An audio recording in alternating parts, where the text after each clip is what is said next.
Well, as you just heard Kevin say, the dangerous cold lingers on, making it really difficult for outdoor workers to do their jobs. We know what that feels like.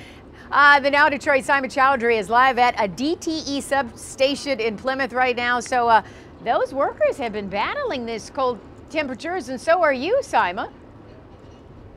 That's right. I'm definitely battling it, but it's not like these DTE workers. Now, they are installing a new transformer, which in itself is a pretty dangerous job. But when you take in consideration the cold temperatures and the possibility of freezing, well, that makes their job even harder. Right now, there's some workers doing their work. There's a little bit of a slowdown period right now because they are waiting to remove some wires before they can make that installation, but they are out here assessing the situation. Now, you may remember a transformer explosion at this location over the summer. Well, workers tell me the following days after that, they were so hot because this was in August, they were sweating when they were assessing the damage. Now they're here today and they describe this in 3 words. It's bitter cold. DTE substation operator Pat Shade has been looking forward to installing a new transformer for months. This after an explosion sparked a fire back in August. Since then, they've been relying on a portable transformer. Live electrical wires is not the only threat to workers. The cold is too. Work until you feel cold. Don't get numb.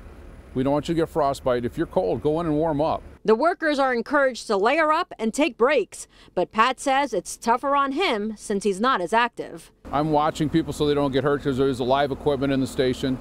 So it's colder for me, being I'm not physically doing things. And while this takes place, the DTE workers have to maintain a smooth transfer so customers won't be without much needed power on this cold, bitter day. Coordinated dance, trying to get everything done without losing power. And again, Pat's advice to his workers and all of those who actually work outside is layering up.